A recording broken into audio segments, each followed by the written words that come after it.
sentimiento increíble cuando cumplís con tu palabra.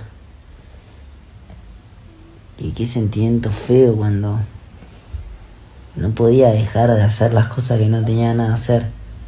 Pero las hacía porque mi entorno me llamaba a hacerlas. Y yo ya vivía tan condicionado con ello que lo hacía. Tan condicionado con mi mente que necesitaba hacerlo. Para escapar nomás, boludo. Literal. Para fucking escapar. No hacía